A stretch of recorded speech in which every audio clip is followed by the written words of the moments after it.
next session is all about unlocking funding. So I'm pleased that we've got Sarah Troop with us.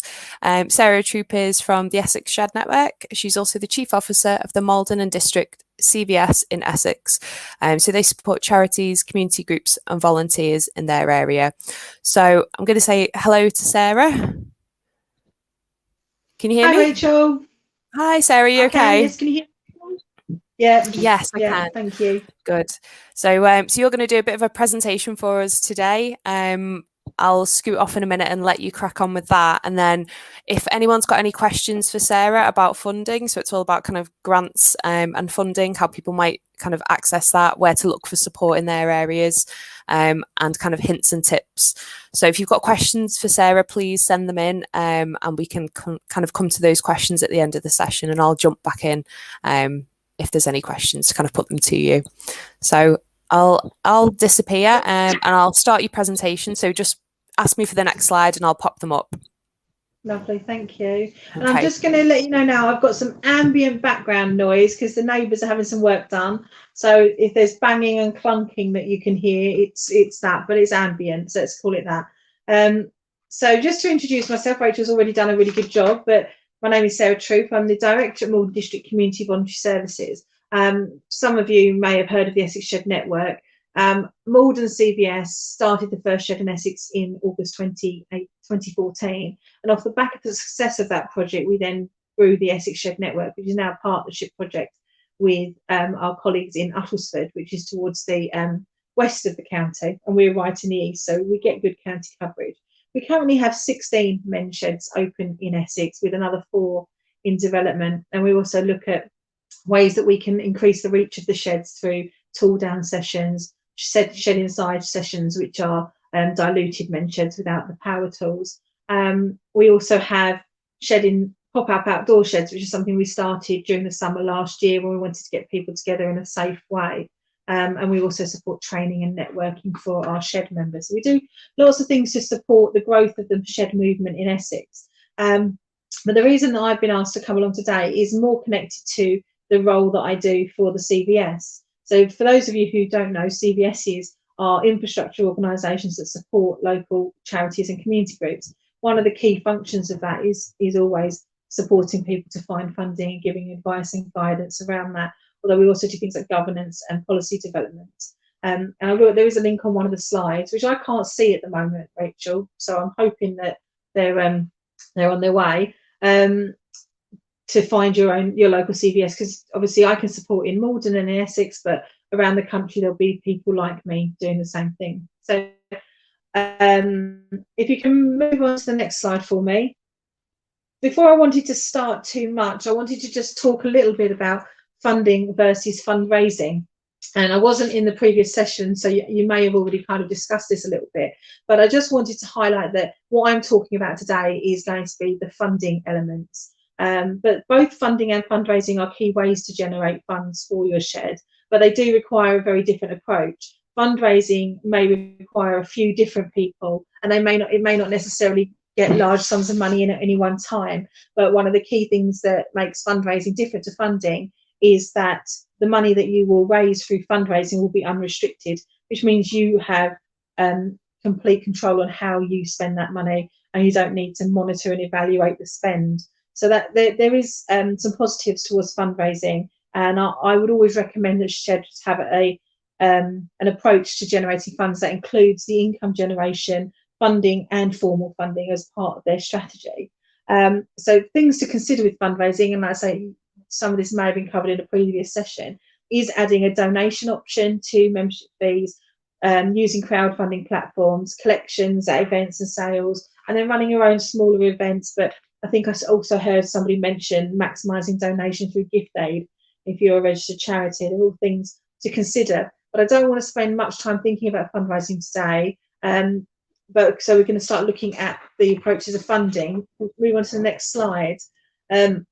This slide here is just a few quotes from charitable trusts and grant-making bodies, and I put it up there. So this is stuff information you can find very easily on websites and application processes, and it really identifies how competitive the world of funding can be.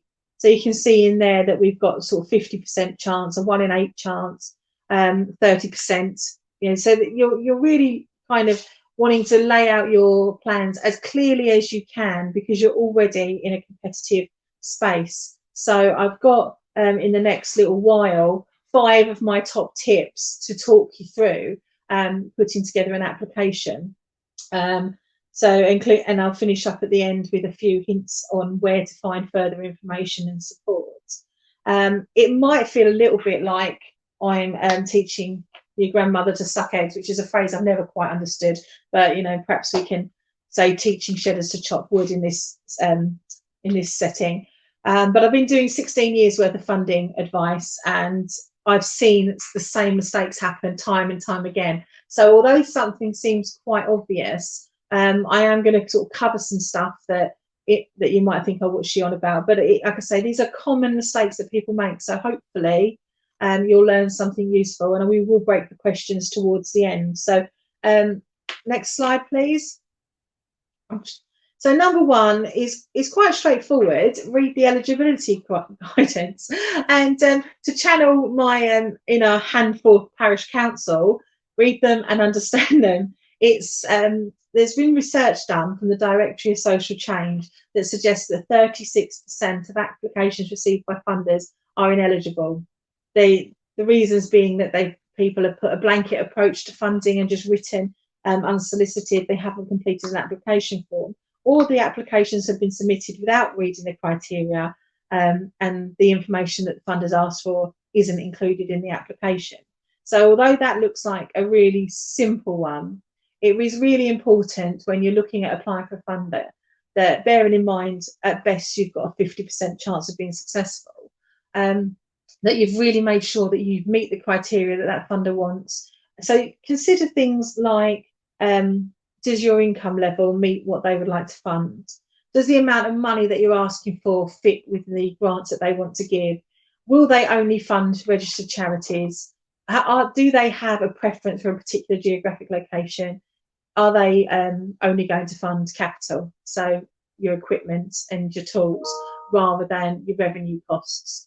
But another tip is to look at the exclusion list. A lot of funders will have an exclusion list. You can read through there. You can be halfway through an application and suddenly realise that what you're looking for is on their list of exclusions. So really do a bit of background reading before you start getting too stuck into an application. That's tip number 1. Moving on, I like this one. Assume nothing. The person that's reading your funding application is a total idiot. They haven't got a clue what a men's shed is. They don't know who you are, where you are, what you do, why you do it. They know nothing. You have to really assume that it's your job, when you write an application form, to put across what you're doing and why you're doing it and how you're doing it in the clearest and most concise way that you can, so that the person reading it, if they've never heard of a men's shed and they don't know where the geographical area that you live in, can understand what it is that you want to do.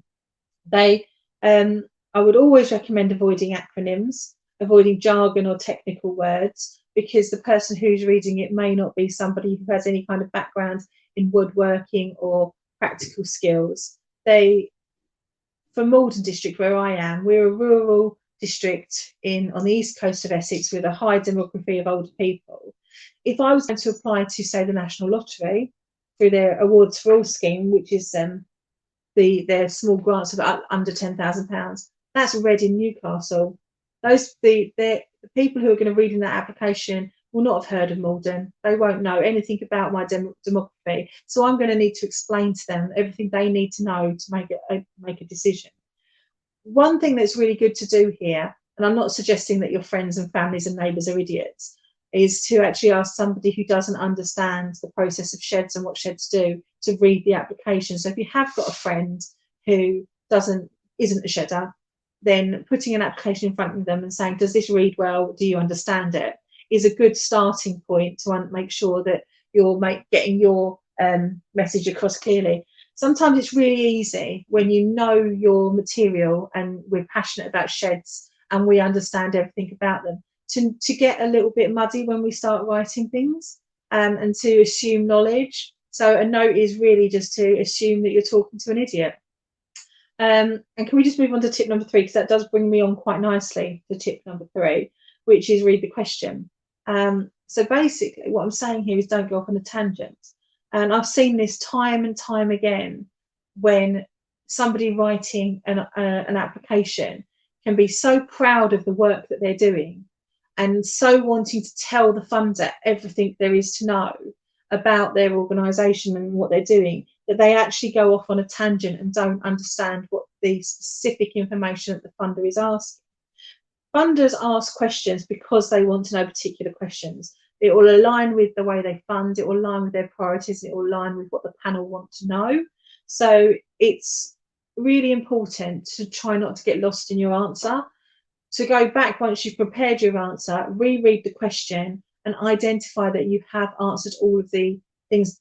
One, you've answered the theme that they're asking, but 2, you have to watch out. Sometimes they'll ask you for and they'll ask, the question will be a 2-part question. An example would be, please describe who will benefit from your project and the details of how they're disadvantaged. Or you could, or for example, please provide evidence that this project is needed by the local community and the benefits that will be attained from the project's delivery. Both of those, you can start writing that question and you can get so focused on the first part of the question that you completely forget the second part. So it's quite easy, it's quite sensible to go back and just read the question again when you prepared your answer and be kind of critical to your answer as you go back. And another thing is obviously that you can get somebody to proofread. With this kind of thing, it's sensible to ask somebody like a CVS to proofread, because that's what we will do. When an application comes to me, I will read the question, read the answer, read the question, so that I'm happy that the information that the funder's asked for is within the answer. And the reason this happens, this mistake happens, is because people are so passionate about what they do and they're so keen to tell the world how wonderful sheds are. And believe me, I'm well and truly in that boat. I want to tell the world how wonderful sheds are. But if they want to know the specific demography and the outcomes that are going to come from working in the sheds, then that's what we need to focus our question on. Can we move on to the next slide? So this one is, so what? This is something that I always say to people when we're looking at applying for funding is, yeah, so what? It's really easy. And if you see the little picture that's on there, it's a really good infographic explaining outcomes, and outcomes are the so what factor. So basically, if we put this in a shedder context, you might be holding a number of different workshops and you're making hedgehog boxes, and you want funding for the materials and the tools that you need to make that happen, to do that project. Yeah, so what? So what? You've made some hedgehog boxes. So what? That's not what the funder's buying. What the funder is buying is either the comfy cozy hedgehogs at the end of it, or the camaraderie and activity that takes place in the shed. That's what the funder's buying. They're not funding the output. So sometimes it's quite easy when you write an application, and I really like the cake analogy because everyone likes cake, to talk about what you need to do your project. So you need your flour, your eggs, your milk, you need all of that to start making your project. You will then make your project, you'll follow the recipe, you'll bake the cake, you'll put it in the oven, that's your activity. And then you will have a cake. You'll come out of the oven, you'll have a lovely warm cake that's really lovely. And a lot of people then go, look what we've achieved. We've achieved a cake. And they stop and they don't think about the next step. What you actually achieved is 10 people coming around, having a slice of cake, feeling happier and connected to each other. And that's what the funder wants. That's the information that they're interested in. So it can be quite easy, particularly if it's a revenue application, if you're wanting to buy some more tools or pay for some building work, to stop at cake. So that the tip here is, remember the so what factor. And if you just move to the next slide, I have put that into a little bit of shed context for you. So for example, your output would be, we run 3 sessions per week with up to 15 participants per shed. Sorry, my phone's just gone off. That's poor management, isn't it? Shedders will have more social contact and feel less lonely.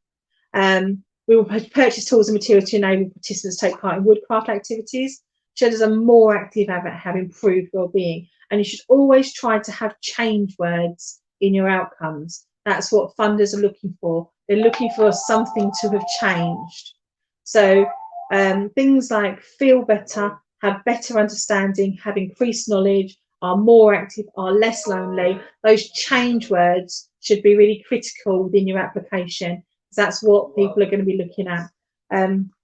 So I'm just moving on to the next slide. I'm just giving you a little slide on what we've done in Essex. We've done a survey with our shedders to find out what's going on, and these are our outcomes through some sampling. So we can see increased social contact, more fulfilling social contact, improved physical health, improved mental health. So you can see those change words are in there. And if anybody wants to borrow that data to evidence how sheds have an impact, then you're very welcome to do so. I'm sure the slides will go around to be made available, but you're very welcome to contact me and we can give you that data if it improves. If you can say in Essex, shedders have been found too, this has been the increase.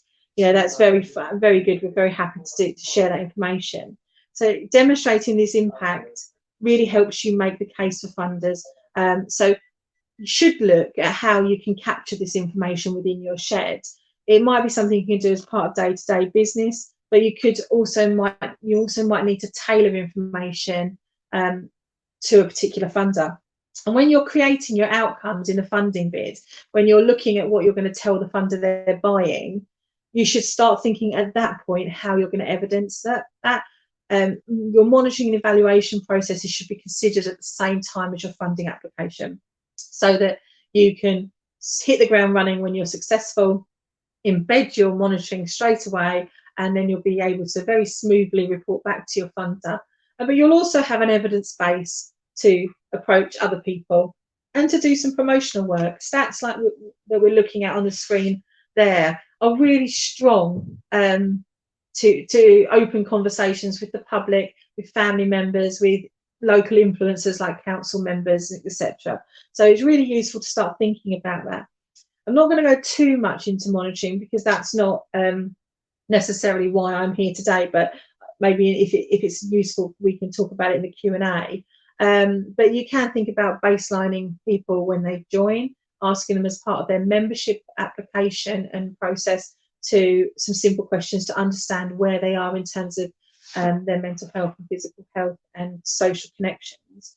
You can do annual surveys. Case studies are always very powerful when somebody who's benefited a lot from the time they spend in the shed is willing to talk about how that's been a benefit. That's all really helpful. And sometimes you can have very simple sessional feedback, which basically is asking people when they leave a shed, has this session cheered you up today? Do you feel better from coming today? And you can just get kind of like really informal sessional feedback on a day-to-day basis. I say if you're a new shed and you haven't done any monitoring, you don't have your evidence of impact when you're writing a funding application, borrow ours. You're very, very welcome to borrow ours. I'm sure the UK Men's Shed Association are also very happy to share anything that they have. And you may have a neighbouring shed in a neighbouring village or town who can help you to give some impact data. So it's all out there to find. And like I say, very, very welcome to use as much or as little as ours as is useful. We move to the next slide. And this is just building on from the so what factor is the why. Why do you need a shed? And if we just go to the next slide. So there's just a few things here. This is around men's health outcomes. There are a lot of health inequalities faced by men. And I'm not here to talk specifically about the evidence of a need for sheds, but funders will want to know evidence of need. So you can see on the slide there, a lot of this information is from the Men's Health Forum, by the way, so you can look it up.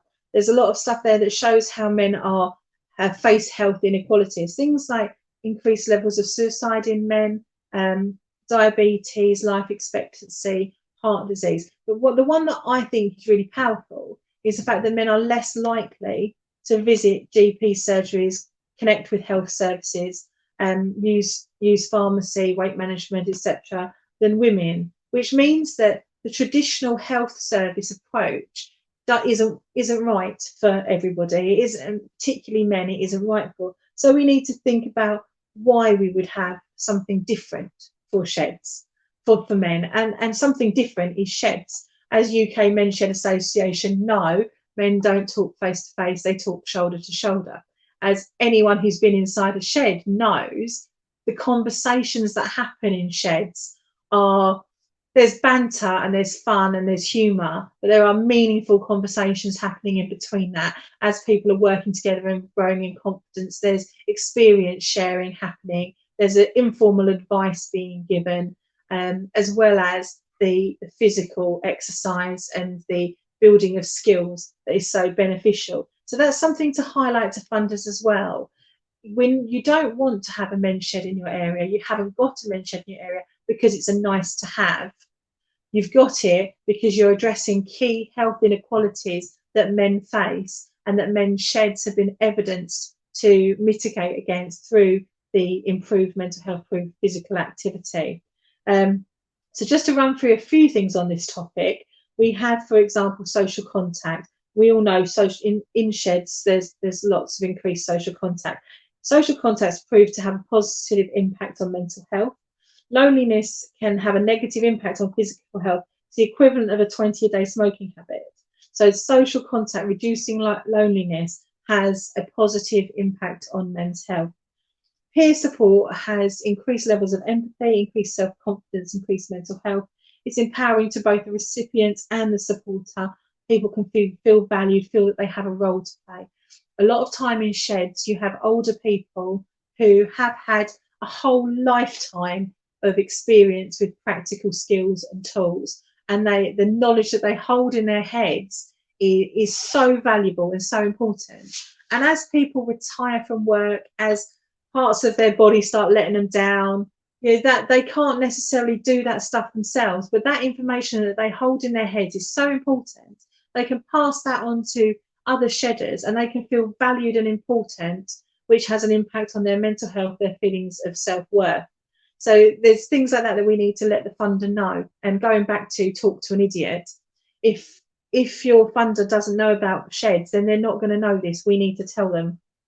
So we've got increased levels of activity. I'm probably again talking to the converted here, but we know that lugging bits of wood and tools around a shed isn't the same as sitting on the sofa. You know, there is physical activity. People are in a group of men getting together, doing something. They are more active than they would be, and that has a knock-on effect to managing health conditions. So increased physical activity is really important. But you might want to explain how the shed has increased physical activity.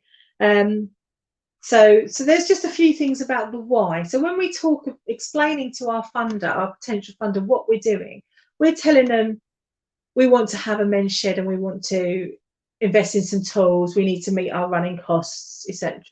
And they say to us, so what? Why are you doing that? These are the reasons, these are the things that we need to tell them. We need to explain in terms that are relevant to their priorities, relevant to their strategic objectives, relevant to their interests, why sheds exist and what we should do.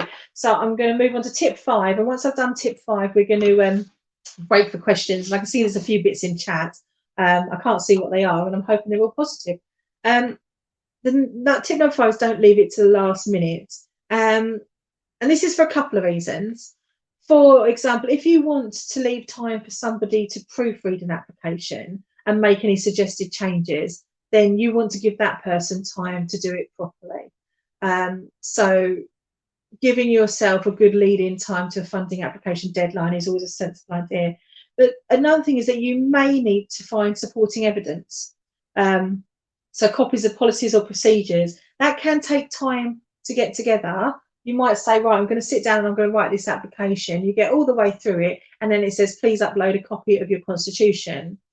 Now, unfortunately, you don't have a copy of your constitution on the computer that you're sitting at. It's held with the chairman, who's away on annual leave this week.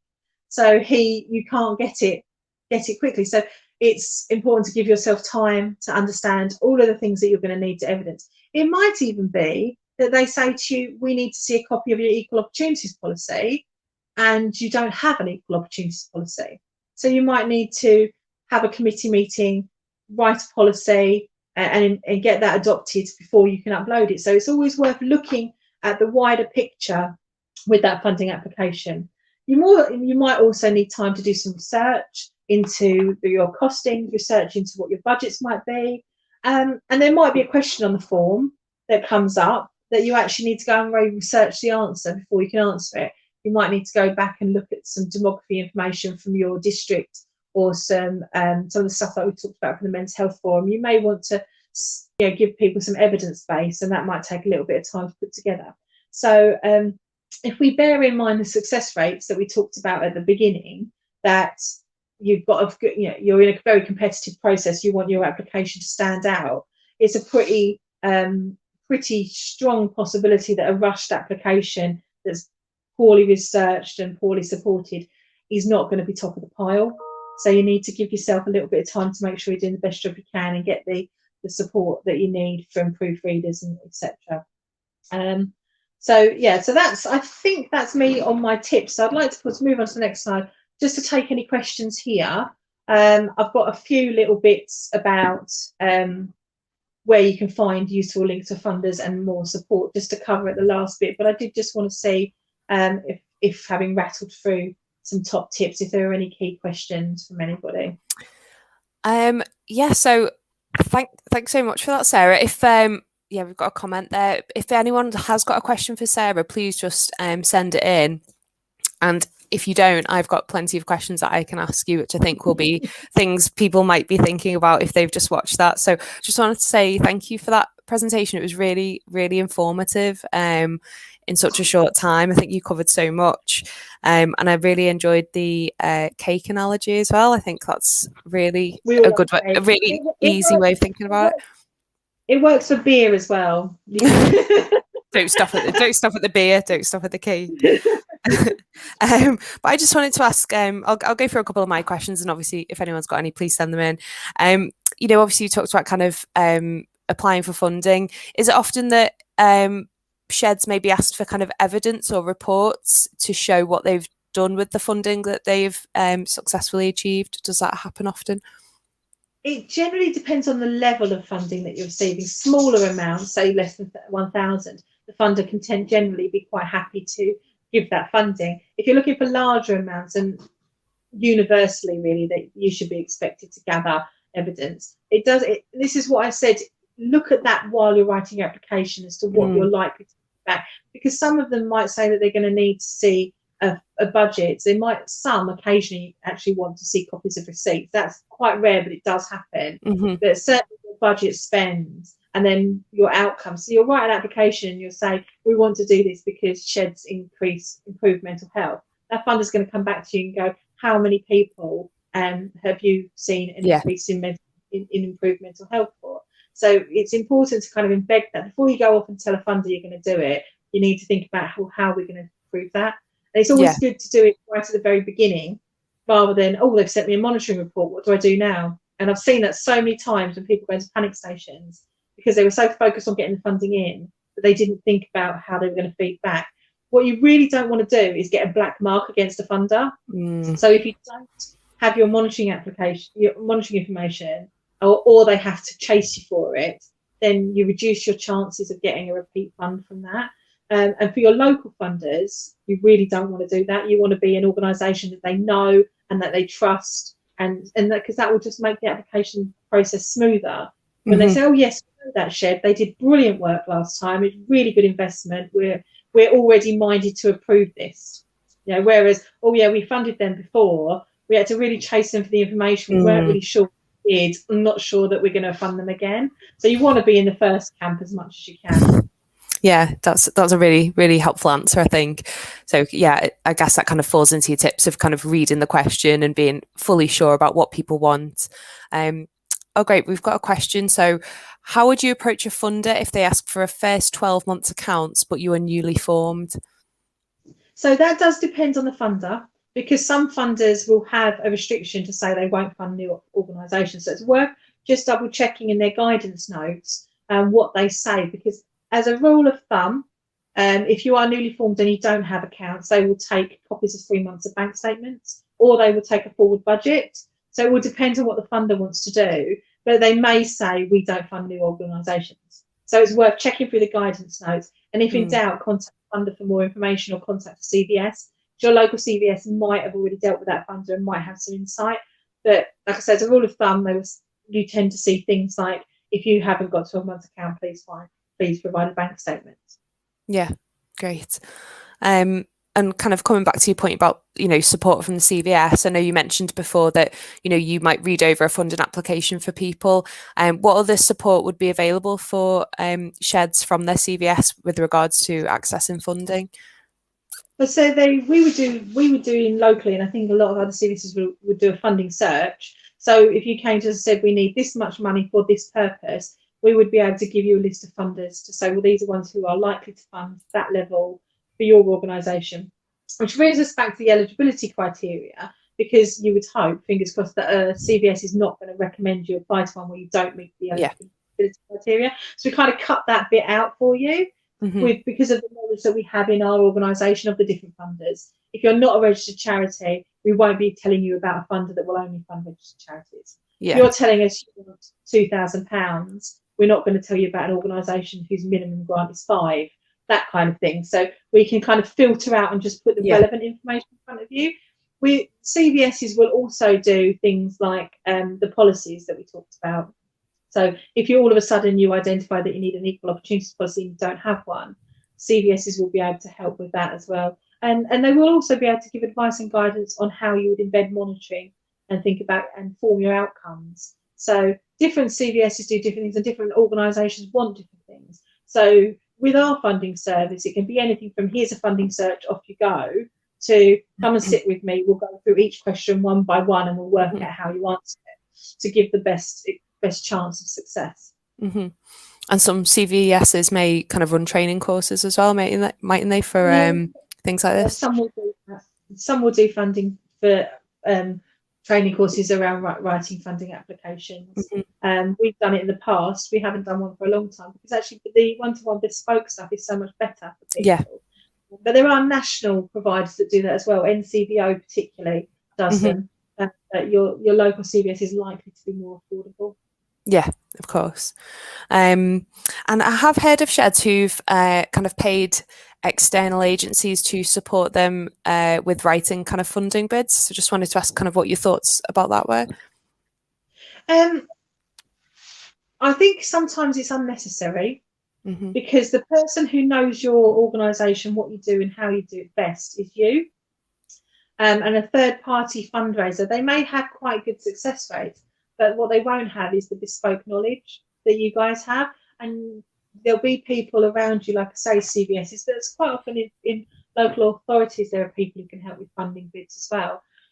What's one thing to be mindful of is any money that you spend on an external funding support will most likely not be eligible to be included in the funding application.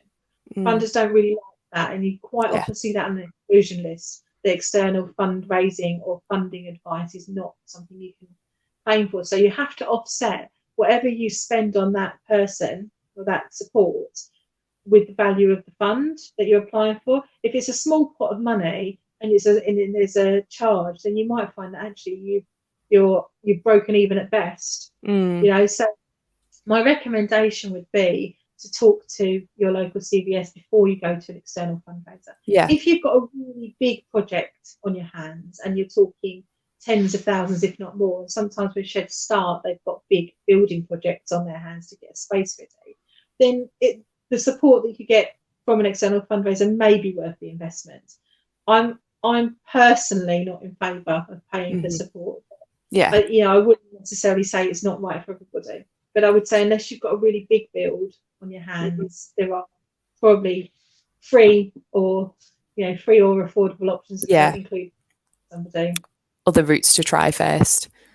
And I was just gonna. Oh, there we go. The little comments popped up. I've had a few comments about how good people's local CVSs have been in supporting them.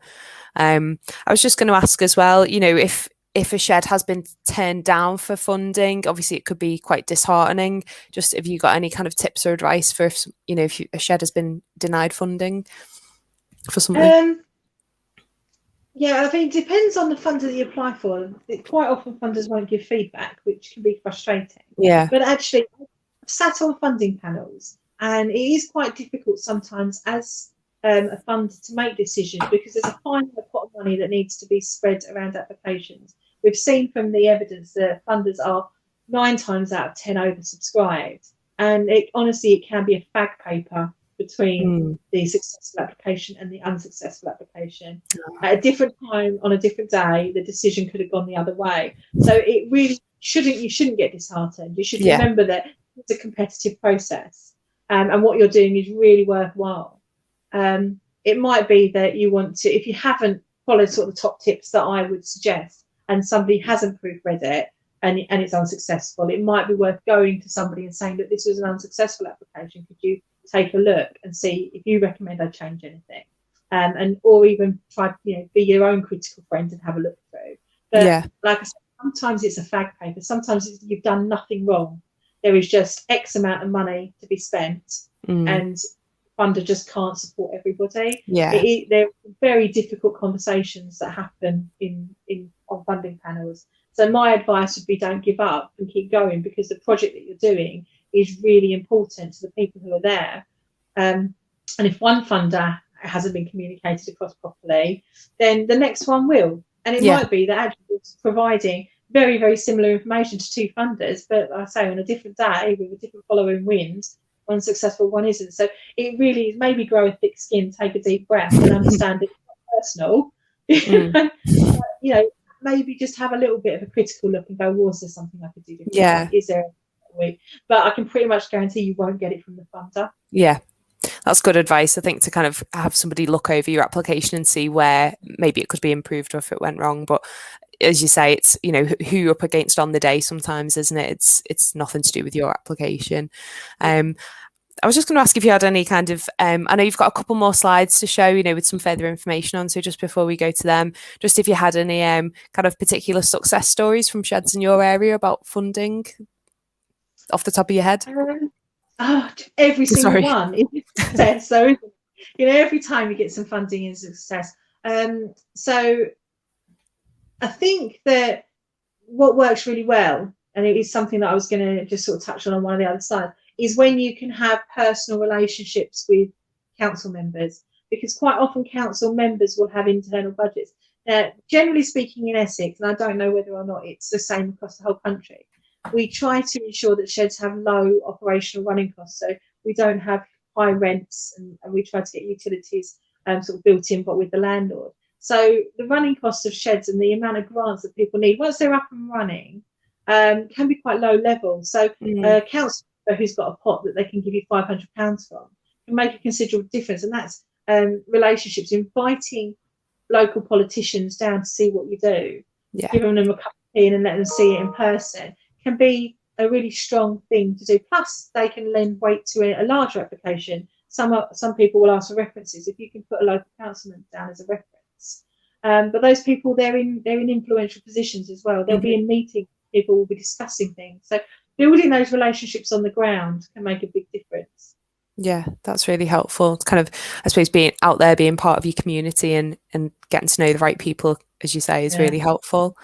And just one last question from me. I was just going to ask about kind of, obviously, the number of sheds is on the rise. Do you find that sheds are in competition with each other against funding in areas? Or is that not an issue? Well, I mean, it will be an issue to some extent. It depends where you're looking for funding. If you're going to a national playing field, then of course we're in competition with each other all the time. But if you're looking at local funding, so you're looking at what your local authority or your health services are doing, or I think somebody was talking about wind farms and things like that, then the competition is less. So, and again, this always comes down to the amount of money that's available in a particular pot. So there will be elements of competition, but then you would hope as well that in particular, and I know it works in Essex, but potentially it's in other parts of the country as well, sheds can pull together and they can share bids in. And some funders really like to see that. They like to see projects working in partnership. So if there's things that need to be done, it can be done together over 3 sites rather than one. And if you're looking at an application that covers a certain area, then you might want to look at other sheds and say, let's not go into competition, let's pull together, put together a bid, we'll all do it together, and there'll be one application for the area rather than 3 or 4, Yeah. and you'll get a share of the pot. That does quite often tick a big box with funders when they can see people working together and potential cost savings happening. Yeah. If you're buying larger amounts of something, or that makes sense. So And it is all worth knowing who your neighbouring sheds are for that reason. I was just going to say, and that would be something that you could take to your local shed network to discuss or to kind of put out there and see if other sheds either knew about it or wanted to be involved. That's brilliant. Thank you so much for that information and answering my questions. Hopefully it was useful for people watching as well. I know you've got a couple more slides, so I'll pop back to them if that's all right, Sarah, and you can just chat through them. Yeah, there's very, very quick 2 little slides just to finish up. So the first one that I've got is just a list of the places that you can look for funding, and I've heard some of them being talked about already. The Community Foundation website that's on that slide there, across the UK there are county-based community foundations. They quite often are really important local funders. They will hold multiple pots of funding, but you'll only need 1 application. So you can put an application into your community foundation, they'll talk to the different funding pots that they've got, and they'll match you. So finding your local community foundation and building a relationship with them would be something that I would really recommend that you do. Obviously, there's the National Lottery. There's small grants awards falls up to £10,000, and that can be quite a nice one for sheds. The lottery are generally very supportive of the concept of men in sheds. Then there's the Tesco's and Asda foundations. Both of those are smaller funders who generally have like a voting process within local supermarkets. You'll also have community champions within those supermarkets and Morrison's as well, who can potentially identify small pots of money. But there might even be in-kind things that they can do, such as raffle prizes if you were running something, or they might just want to donate your tea and biscuits for a while. So it's worth having relationships with your community coordinators within supermarkets. I put the Prince's Countryside Fund up there. Then this one is for rural areas, so it's worth looking at that if you've got a rural population, because they really want to invest in rural communities and support people to stay active and connected in those communities. So that's one if that fits your demographic. The People's Health Trust, again, is another national one. They open particular geographic parts of the country at different times, so you can have a look and see. And that's, again, it's generally around people feeling more active and feeling better. And then this one here, I put Viola in because that's our local one in Essex. It is an environmental trust, but you'll have others. You'll have examples of BIPA and Trust. Whoever's managing your landfill in your local area will have funding pots available. So those are just a few places that you can look. I would always recommend that you can also speak to your CVS. And as we've already covered, getting to know local councillors is helpful, and parish and town councils often have small grants as well. So this last slide, before I just put a slide up that has my contact details on, is where you can just find more information to support you looking for funding. So NAVCA, if you're not already in contact with your local CVS, then NAVCA is the place to look to find them. So NAVCA is our governing body or our infrastructure body. So all of the local CVSs are members of NAVCA, and you can go on there and you can find your local member. So if you don't know who they are, that's the place to look. The know-how guides on NCVO can be quite helpful about how to write a funding application, what policies to put into place. They also have information about applying for gift aid and good practice on fundraising. So that's also somewhere that I'd suggest that you look if you're wanting to explore it further. I put the online centres network on there, and I know that sounds like a bit of a strange one, given that we're talking about sheds and practical activities, not digital skills. But they do have on that link there a really good spreadsheet of funders, what they fund, where they fund, how they fund. So that's worth just having a little nosy through if you're starting the process of looking for funding. And then obviously talking about our evidence base and our monitoring, the 2 places that I suggest you look are the UK Men's Shed Association and the Men's Health Forum. What you might also look at, if you can find it, is your local strategies. So in Essex, we will have the Joint Strategic Needs Assessment, which basically gives all of the demographic information relating to different parts of the county. And you'll have similar things in your part of the world where the local authority has done a study and they know that they have a higher than average number of older people or a higher than average level of obesity or lower than average road traffic. They'll have all of that data.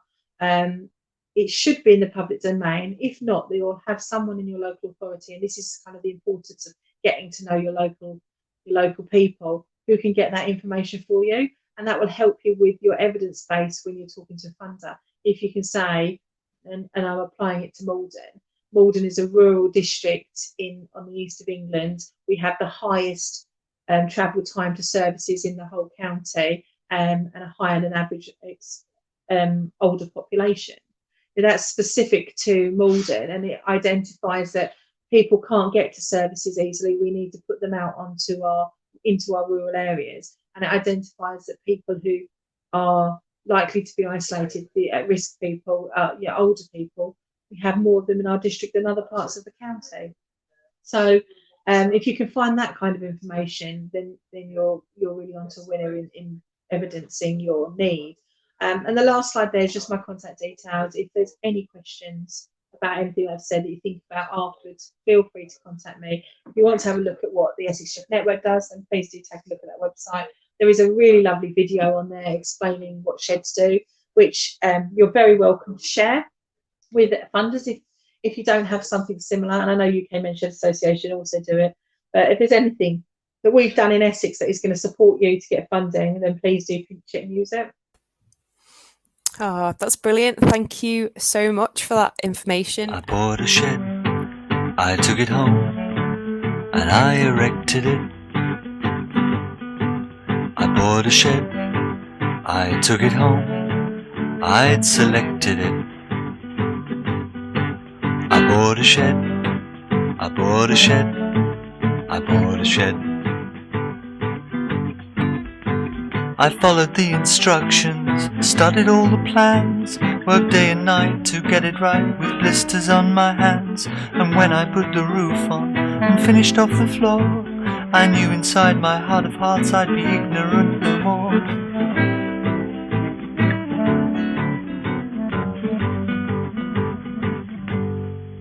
I heard a no inside my shed, I suspected it. I felt a no inside my shed, I detected it. I was so scared of what he said that I rejected it. He said, forget about the tarot, the I Ching and the runes. Get down your garden centre on a Sunday afternoon. Go past the cafeteria, past all the flower beds. If you're searching for enlightenment, head straight for the sheds.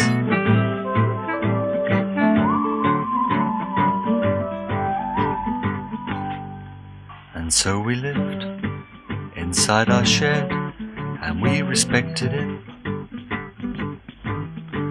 I taught him, and he taught me, and we perfected it.